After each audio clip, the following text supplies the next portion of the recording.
ओम शांति। भगवद गीता श्लोक क्लास में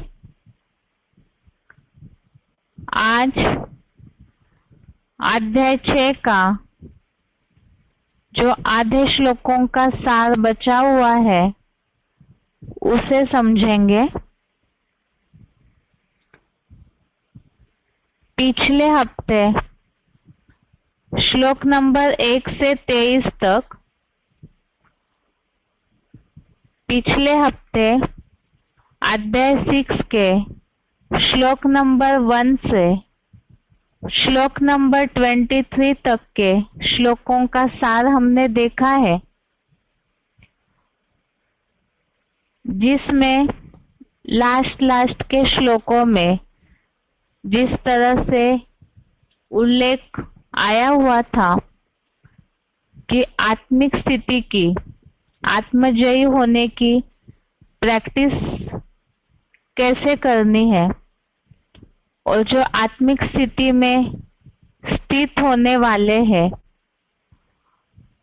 ऐसों को आत्मा का सुख अर्थात बुद्धिग्राह्य अतीन्द्रिय सुख भोगते हैं और जो अतीन्द्रिय सुख में स्थित हो जाते हैं ऐसे पुरुषार्थी, ऐसे योगी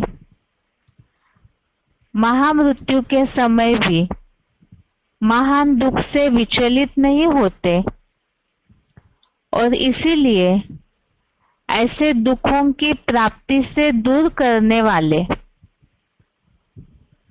अतीन्द्रिय सुख को, जिसे ही सहज राजयोग के नाम से जानना चाहिए बताया, तो ऐसा सहज राजयोग निश्चय पूर्वक लगाना चाहिए।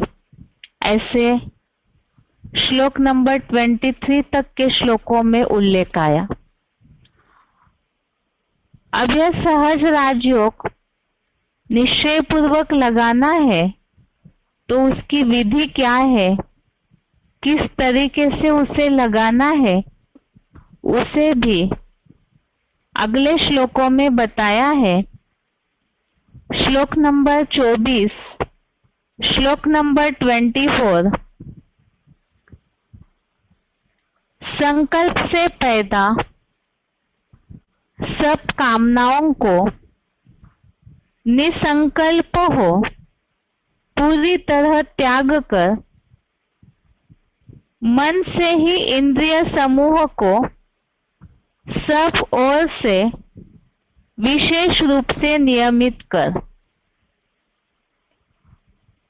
अब इसमें पहली स्टेप बताई। संकल्पों में अनेक प्रकार की इच्छाएं, कामनाएं निर्माण होती, इसलिए पहले निसंकल्पी होना अर्थात उन इच्छाओं को त्यागना, और दूसरा बताया मन से इंद्रिय समूह को सब ओर से नियमित करना अर्थात कंट्रोल करना। तो कर्मेंद्रिया और ज्ञानेंद्रिया ये इंद्रियों के समूह हुए और इनको मन से नियमित करना। एक बात और बताना है, श्लोकों के नीचे श्लोक समझते समय डेली के क्लास में रेफरेंस श्लोक हमने समझे हैं और हर श्लोक के नीचे जहां जहां भी रेफरेंस श्लोक लिए थे वो नंबर नीचे दिए हुए हैं। इसलिए श्लोक का सार देखते समय रेफरेंस श्लोक के नंबर नहीं बताएंगे। तो यहाँ बात चल रही है पहले निसंकल्पी होना और दूसरा मन से इंद्रिय समूह को नियमित करना। आगे के श्लोक में इसकी अगली स्टेप बताई है। श्लोक नंबर 25, श्लोक नंबर 25, धीरे धीरे मन 100 वर्षीय पुरुषोत्तम संगम युग में नंबरवार पुरुषार्थ से धैर्य वाली बुद्धि द्वारा पूरा उपराम हो जाए, मन बुद्धि बल को चैतन्य आत्म बिंदु में पूरा स्थिर करके स्वर्ण लिंग रूप सगुण प्लस निर्गुण आत्मा सदाशिव ज्योति सिवाय कुछ भी चिंतन न करे। जैसे कि श्लोकों में उल्लेख है, पहले अध्याय में जो हमने देखा, इंद्रियों से मन प्रबल है, इसलिए पहले मन से इंद्रियों को नियमित करना है। अगली स्टेप श्लोक नंबर 25 में बताई, धैर्य वाली बुद्धि द्वारा मन को उपराम करना है। तो इसमें भी बताया, जो श्लोक है इंद्रियानि परान्याहु, उसमें जो उल्लेख है इंद्रियों से मन प्रबल है और मन से भी बुद्धि प्रबल है, तो इसीलिए बुद्धि द्वारा मन को भी उपराम करना है। और ये भी करते समय मन तो चंचल है, तो इसीलिए धैर्य पूर्वक बताया, धीरे धीरे करके आत्म बिंदु में पूरा स्थिर करना, अर्थात आत्मिक स्थिति में टिकना। तो इसमें बार बार प्रैक्टिस करनी होगी। जो मुरलियों में उल्लेख है, घड़ी घड़ी अपन को आत्मा समझो, इसमें हताश नहीं होना है। कई बार पुरुषार्थी जीवन में ऐसे होता है कि मन एकाग्र नहीं होता, तो अपसेट हो जाते हैं। इसीलिए बताया, यहाँ समय बताया 100 वर्षीय पुरुषोत्तम संगम युग में नंबरवार पुरुषार्थ से। तो नंबरवार जो जो जैसी जैसी प्रैक्टिस करते हैं, वैसे धीरे धीरे आत्मिक स्थिति की प्रैक्टिस करना है। और दूसरा बताया, सगुण प्लस निर्गुण आत्मा सदाशिव ज्योति, अर्थात शिव बाबा के अलावा और कुछ भी चिंतन न करे। तो इसमें ये अगली स्टेप बताई। और आगे श्लोक नंबर 26, श्लोक नंबर 26, आत्मिक स्थिति की प्रैक्टिस करते समय एक शिव बाबा दूसरा न कोई, ऐसी स्थिति बनाने समय और भी एक विघ्न आता है, उसका भी उपाय बताया कि मन, श्लोक नंबर 26 है, अस्थिर चंचल कपि जैसा मन जहां जहां अपनी देह के संबंधियों, स्थान विशेष या पदार्थों से हठपूर्वक चलायमान हो, वहां से इस मन को भली भांति प्रयत्न पूर्वक और धैर्य पूर्वक नियमित करके स्टार जैसी चेतन अनुरूप ज्योति बिंदु आत्मा के ही वश में ले आए। तो इसमें अगली स्टेप बताई कि मन में जो इच्छाएं निर्माण होती है, किसके प्रति होती है?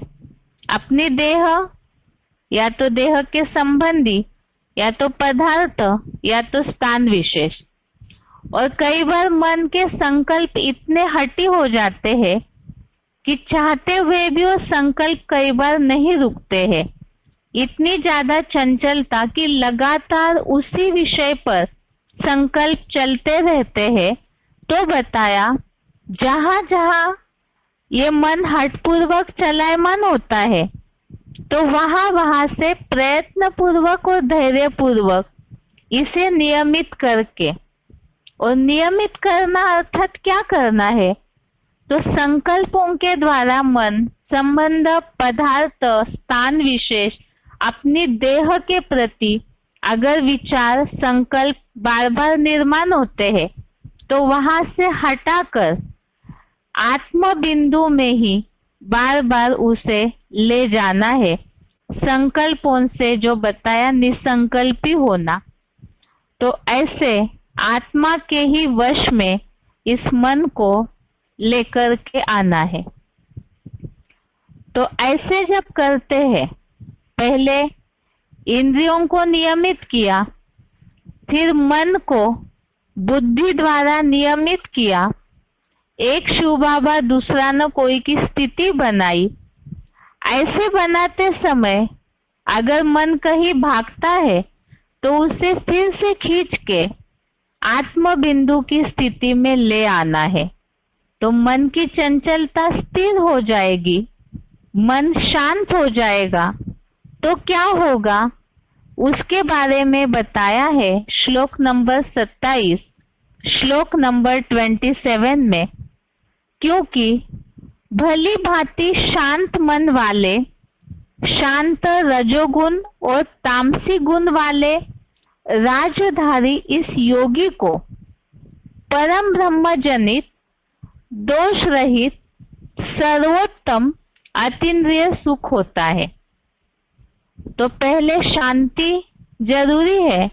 जब शांत हो जाएगा मन, तो जैसे कहा जाता है शांति में सुख समाया है, तो ऐसी मन की स्थिरता के आधार से ही दोष रहित सर्वोत्तम अतीन्द्रिय सुख की योगी को प्राप्ति होती है। ये सुख जो कि परम ब्रह्म जनित है। आगे का श्लोक है,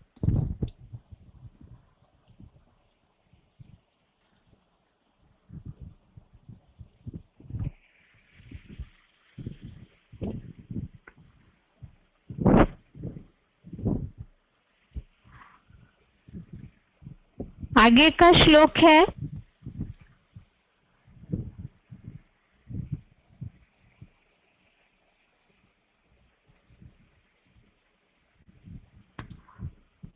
अभी तक के श्लोकों में जैसे तरीका बताया कि किस तरह से धीरे धीरे करके एक एक स्टेप से मन को एकाग्र करना है, आत्म बिंदु में स्थिर करना है। तो शांति में फिर सुख भी, अतीन्द्रिय सुख समाया हुआ है। और ऐसा योगी जो 28वें श्लोक में यही अतीन्द्रिय सुख की बारे में और बात बताई, श्लोक नंबर 28, ऐसे आत्मा को सदा शिव बाबा से संयुक्त करता हुआ पाप रहित योगी सुख पूर्वक साक्षात परम ब्रह्म का संपूर्ण स्पर्श युक्त अतीव सुख भोगता है। अर्थात अपने को आत्मा समझ शिव बाबा को याद करना है, संयुक्त करना है, अर्थात बुद्धि योग शिव बाबा से जोड़ना है। तो उससे विकर्म विनाश होंगे, अर्थात पाप रहित बन जाएंगे। तो वो योगी जब पाप पूरी तरह से नष्ट हो गए, तो ऐसा योगी सुख पूर्वक परम ब्रह्म का स्पर्श युक्त अतीव, अर्थात अति ऊंचा सुख भोगता है। और ऐसे योगियों की निशानियां क्या होगी, उनकी अवस्था कैसी बन जाती है, तो ऐसे के योगी के लक्षण आगे के श्लोक में बताए।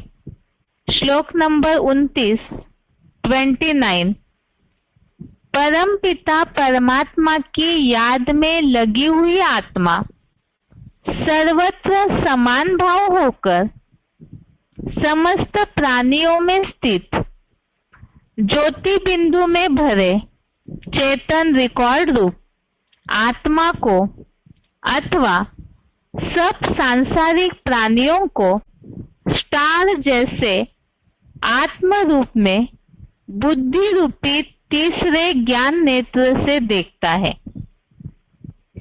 ऐसा जो योगी स्वयं आत्मिक स्थिति में स्थित हो गया, तो वो सबको समान भाव से देखता है और आत्मिक स्थिति से ही सब प्राणियों को भी आत्म भाव से ही देखता है। और ऐसे जब सबको आत्मिक दृष्टि से देखने वाला, समान भाव से, जिसमें कोई पक्षपात न हो, ऊंच नीच पने की भावना न हो, ऐसी आत्मिक स्थिति वाला, आत्मदृष्टि वाला जो योगी है, भगवान से तो बुद्धि योग जुड़ा हुआ है, तो वो इतना तल्लीन हो जाता है। तो उस तल्लीनता की उल्लेख श्लोक नंबर 30 में, श्लोक नंबर 30 में बताया।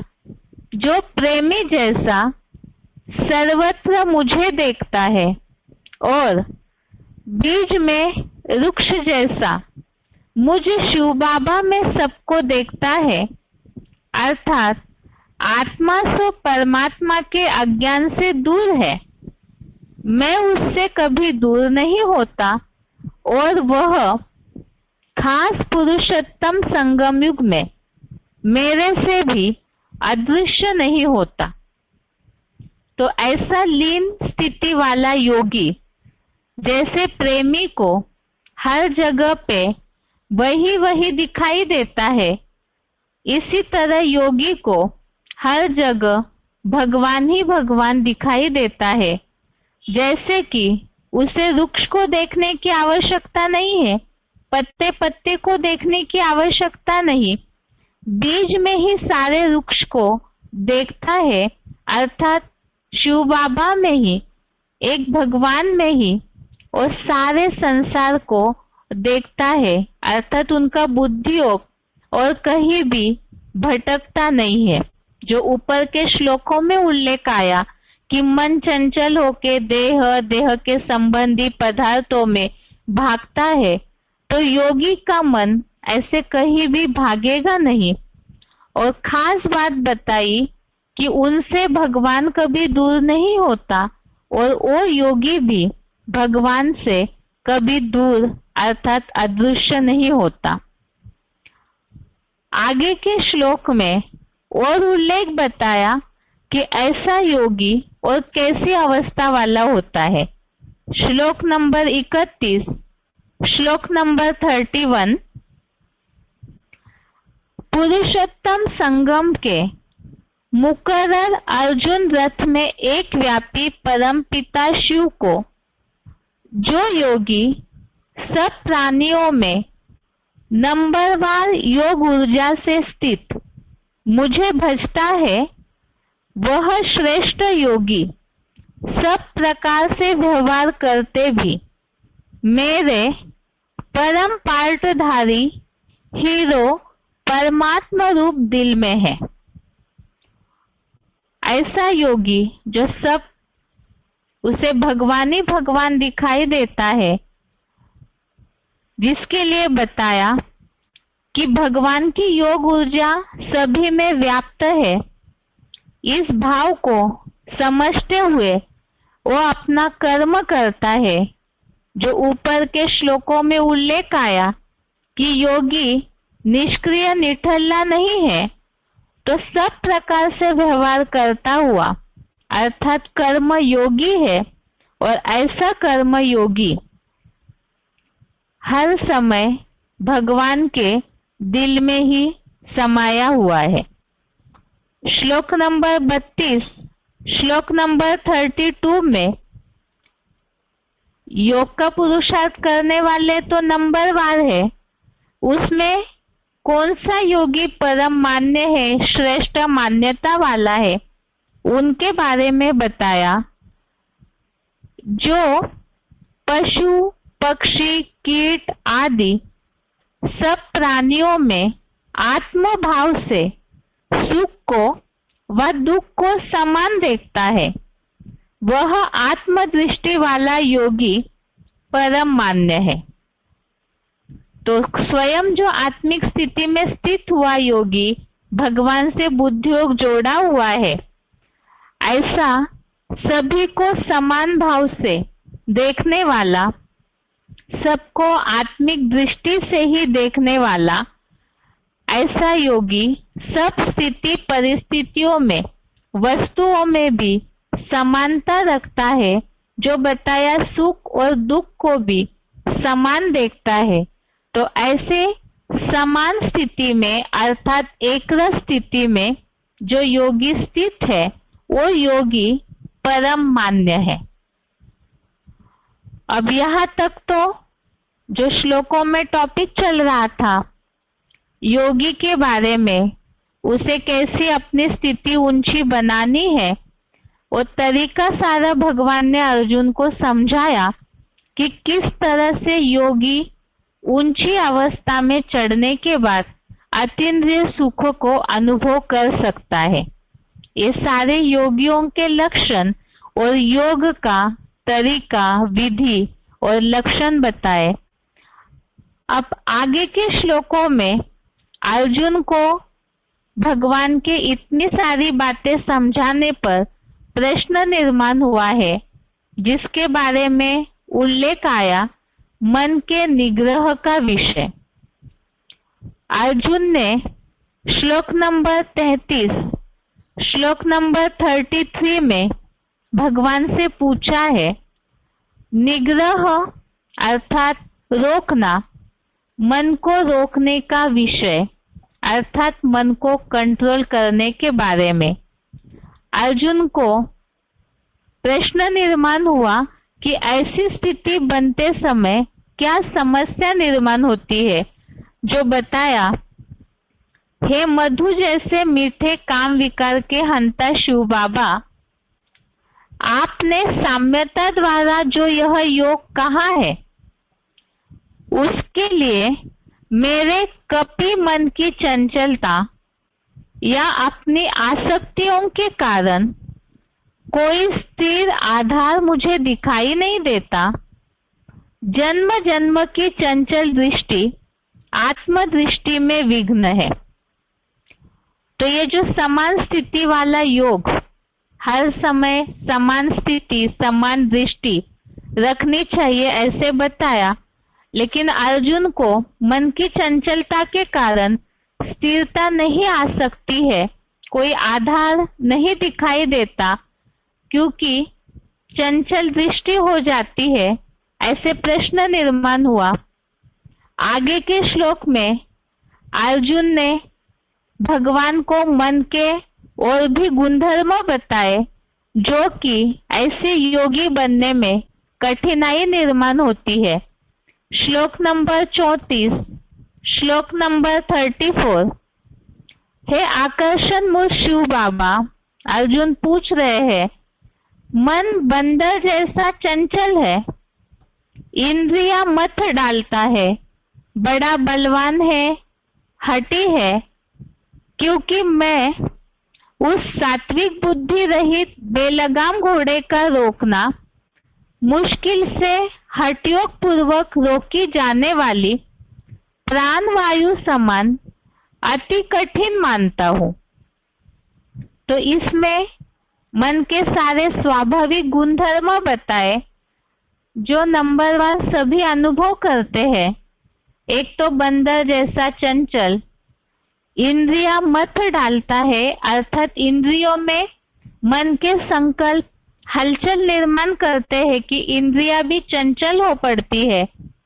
बलवान है अर्थात शक्तिशाली है, और हठी अर्थात जिद्दी है, अर्थात एक बार संकल्पों में कोई बात आई तो वो जल्दी खत्म नहीं होती, ऐसा भी मन चंचल है। वायु की तरह, बेलगाम घोड़े की तरह इसे रोकना बहुत कठिन है। तो फिर योग की स्थिति कैसे अनुभव होगी? इसलिए अर्जुन ने भगवान को अपनी समस्या बताई। इस पर भगवान ने श्लोक नंबर 35 और 36, श्लोक नंबर 35-36 में उत्तर दिया है। निसंदेह है महाबाहु, तीव्र धावी चंचल कपिध्वज मन दुराग्रही है, किंतु हे अर्जुन, एटॉमिक महाविनाश के वैराग्य और योगाभ्यास से वश में आता है। तो इसमें बताया, जो दुष्ट आग्रह करता है, बहुत दुराग्रही है चंचल मन, उसके लिए कंट्रोल करने के लिए जरूरी है इस दुनिया से जो विनाश होने वाली है, उस दुनिया से वैराग्य और योग का अभ्यास। आगे के श्लोक में इसका उत्तर और बताया कि किन के लिए योग की प्राप्ति कठिन है, अर्थात ऐसा साम्यता वाला एक रस योग जो अतीन्द्रिय सुख प्राप्त कराता है, किन के लिए कठिन है। तो बताया असंयत मन वाले के लिए योग की प्राप्ति कठिन है। प्रयत्न पूर्वक और उपाय पूर्वक ही वो मन वश में आ सकता है। अब आगे के श्लोक में ये तो उपाय बता दिया, लेकिन जो अपने मन को कंट्रोल नहीं कर पाते, फिर भी पुरुषार्थ करते करते योग भ्रष्ट हो जाते, विचलित हो जाता है मन, उसके बारे में श्लोक नंबर 37 से 47 तक 37 से 47 के श्लोकों में उल्लेख आया। योग भ्रष्ट पुरुष की गति का विषय, अर्थात जो अपने राह से भटक जाते, योग भ्रष्ट हो जाते, उनकी क्या गति होगी। श्लोक नंबर 37, श्लोक नंबर 37। हे आकर्षण मूर्त शिव बाबा, सहज राजयोग से श्रद्धा युक्त किंतु विकारों से विचलित मन वाला अयोगी भोगी व्यक्ति योग से वैकुंठ की संपूर्ण सिद्धि न पाकर यदि उत्तम राजा नहीं तो मध्यम या नीच प्रजापद की किस गति को जाता है। अर्जुन ने पूछा है अयोगी व्यक्ति की, जो चंचल मन वाला है, उसकी क्या गति होगी।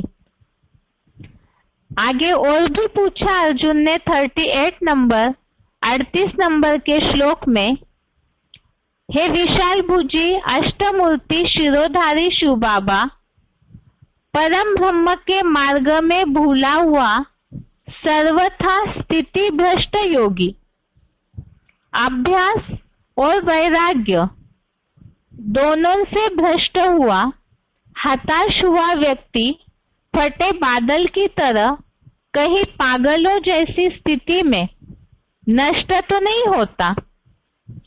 तो जो स्थिति भ्रष्ट अर्थात योग भ्रष्ट है, ऐसों की क्या गति होगी, कहीं नष्ट तो नहीं होगा वो। आगे के श्लोक में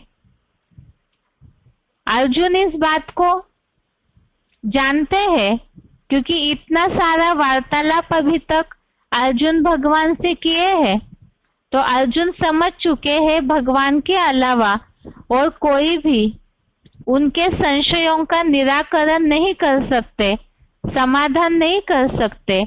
इसलिए अर्जुन ने भगवान से बात बोली। श्लोक नंबर 39 श्लोक में, हे आकर्षण मूर्त, मेरे इस संदेह को जो दोबारा न उठे ऐसे पूरी तरह जड़ सहित नष्ट करने में समर्थ हो, क्योंकि ऊंच से ऊंच आप भगवंत जैसा इस संशय का साक्षात नाश करता आपके सिवा दूसरा संसार भर में कोई अखूट ज्ञान भंडारी नहीं मिल सकता। तो एक भगवान ही है जो ऊंच से ऊंच है और अखूट ज्ञान भंडारी है, इसलिए जड़ सहित सारे संशयों का समाधान कर सकते हैं। तो भगवान ने अर्जुन को अगले श्लोक में योग भ्रष्ट पुरुष के गति के बारे में समझाया।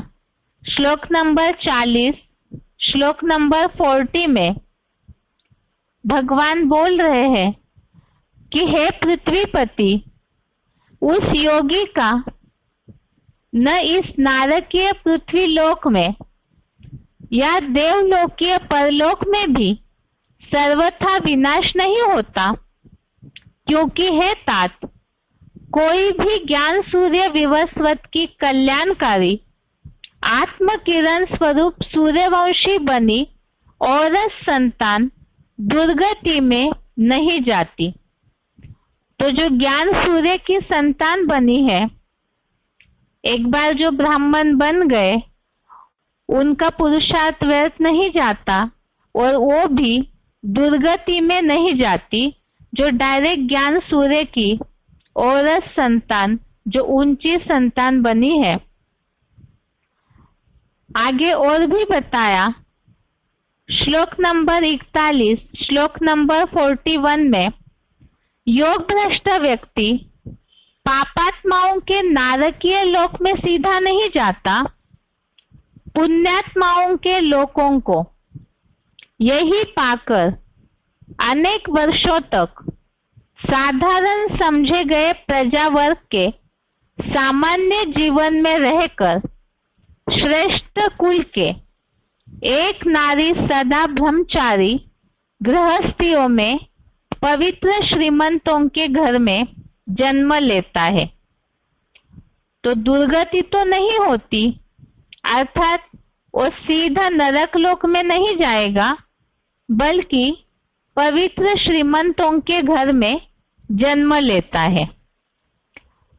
आगे और भी बात बताई श्लोक नंबर 42 में, श्लोक नंबर 42 में, अथवा बुद्धिमान योगियों के लगनशील किंतु संशयालु बने ब्राह्मणों के अधूरे कुल में ही पैदा होता है, किंतु ऐसा साक्षात माहेश्वरी सूर्यवंशियों के परिवार में जो जन्म है, इस पुरुषोत्तम संगम में तीव्रतर पुरुषार्थियों के लोक में अति कठिन है।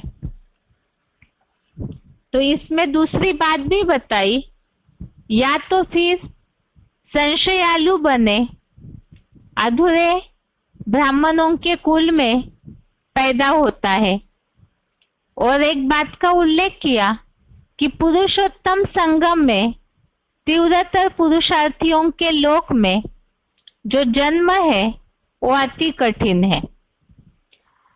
श्लोक नंबर 43 में, श्लोक नंबर 43 में जब जन्म लेकर के ऐसी आत्माएं आती है तो कैसा पुरुषार्थ करती है उसके बारे में बताया।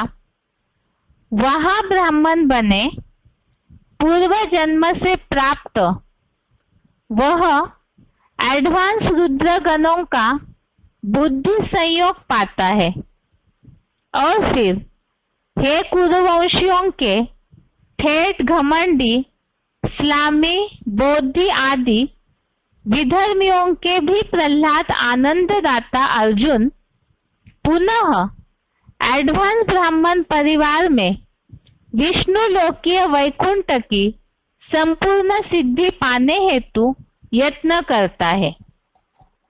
तो ऐसी आत्माएं जो पूर्व जन्मों में जो पुरुषार्थ किया है वो तो व्यर्थ नहीं जाता, इसीलिए दोबारा जन्म में बुद्धि संयोग पाता है और फिर से अगले जन्म में जो दोबारा जन्म होता है संपूर्ण सिद्धि पाने हेतु यत्न करता है, पुरुषार्थ करता है, अर्थात योग की प्राप्ति हेतु फिर से पुरुषार्थ में जुड़ जाता है।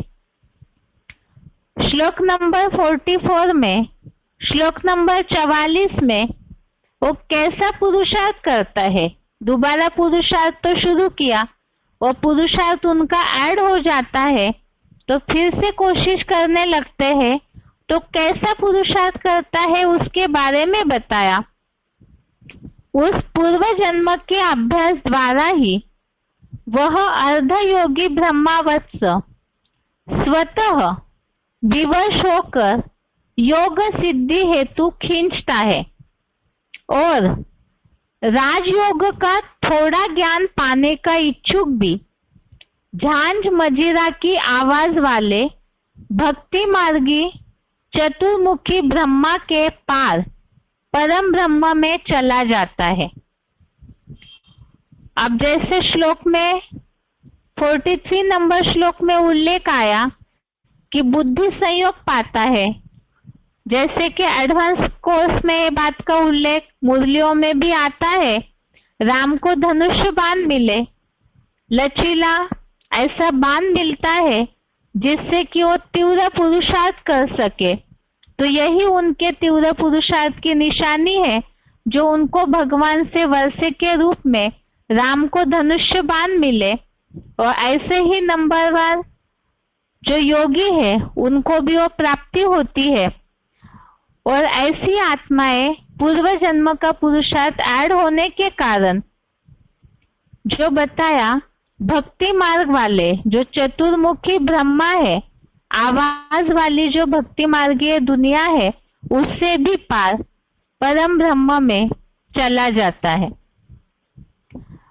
और जो ऐसे प्रयत्न करने वाला पुरुषार्थी है उनके बारे में श्लोक नंबर 45 श्लोक नंबर 45 में बताया, किंतु प्रयत्न पूर्वक योगाभ्यासी योगी संपूर्ण पाप के धुल जाने पर अनेक जन्मों में संपूर्ण सिद्ध हुआ, बाद में विष्णु रूप परम गति को पाता है। तो ऐसा योगी जो योग अभ्यास करते करते पाप नष्ट हो जाते हैं और फिर से वो पाप नष्ट होने के बाद विष्णु रूप परम गति को पाता है। अब इस श्लोकों के हेडिंग में जो और एक टॉपिक उल्लेख किया था, ध्यान योगी की महिमा। अब दोबारा जब पुरुषार्थ करना शुरू किया है ऐसे योगियों ने, तो उनमें भी कौन सा योगी श्रेष्ठ है और सहज राजयोग श्रेष्ठ क्यों है, उसके बारे में श्लोक नंबर 46 श्लोक नंबर 46 में उल्लेख किया है। राजयोगी दैहिक ताप वाले तपस्वियों से बढ़कर है, आत्मज्ञानियों से भी श्रेष्ठ मान्य है और कर्मकांडियों से तो सहज राजयोगी बड़ा है ही। अतः हे अर्जुन, तू आत्मस्मृति के तापसी व त्रिगुणबद्ध कर्मकांडियों से भी श्रेष्ठ योगी बन। तो इसमें उल्लेख किया है भक्ति मार्ग में विविध प्रकार के कर्मकांड करते हैं, दैहिक तपस्याएं करते हैं भगवान की प्राप्ति हेतु, लेकिन वो सारी जो भी प्रक्रियाएं हैं वो भगवान की यथार्थ पहचान नहीं दिलाती। और दूसरा बताया वो त्रिगुणबद्ध है, अर्थात तीनों गुणों से बंधे हुए हैं। इसीलिए ही जैसे पहले भी उल्लेख देखा, अर्जुन को भगवान ने बताया कि इन 3 गुणों से पार सत्व गुण में स्थित हो जा। यही बात आज के इस 46 नंबर श्लोक में भी उल्लेख की कि इन सबसे भी राजयोगी बड़ा है, क्योंकि राजयोग से डायरेक्ट तो भगवान से बुद्धि योग से कनेक्शन जोड़ता है, वो सहज योग है। श्लोक नंबर 47 में श्लोक नंबर 47 में इन सहज राजयोग श्रेष्ठ है, इसीलिए राजयोगी बड़ा है। उसमें भी कैसा राजयोगी बड़ा है, श्रेष्ठ है, मान्यता वाला है, उसके बारे में बताया। सब योगियों में भी जो दिल प्लस दिमाग युक्त श्रद्धा भावना वाला सहज राजयोगी मेरे मूर्तिमान अव्यक्त मूर्ति महादेव हीरो में लगाई मन बुद्धि द्वारा मुझको याद करता है, उसे मैं सबसे श्रेष्ठ दिमाग वाला समझूं और दिल सहित भावपूर्ण योगी मानता हूँ। तो योगियों में भी जो श्रद्धा भावना वाला और ज्ञान की समझ वाला अर्थात ही दिल और दिमाग दोनों का बैलेंस वाला है। जो कहा है मुरलियों में, ज्ञानी तो आत्मा भी विशेष प्रिय है और श्रद्धावान लभते ज्ञानम, अर्थात ही ज्ञान के द्वारा पूरी पहचान होती है और यथार्थ पहचान करके श्रद्धा भावना पूरे स्नेह भाव से जो याद करता है, तो ऐसा योगी ही श्रेष्ठ मान्यता वाला है। ये है अध्याय 6 का पूरे श्लोकों का सार। अध्याय 6 का नाम ही है आत्म संयम योग। आत्मा को संयमित करना, नियमित करने के लिए जो तरीका बताया, पहले श्लोक में पूरी तरह निसंकल्पी होना, संकल्पों से भी सब कामनाओं को त्यागना, और अंतिम श्लोक में बताया कि जो दिल दिमाग वाला बैलेंस वाला योगी, जो पूरी तरह आत्मा को संयमित किया हुआ सहज राजयोगी है, वो श्रेष्ठ मान्यता वाला है। यह अध्याय 6 का श्लोक का पूरा सार हुआ।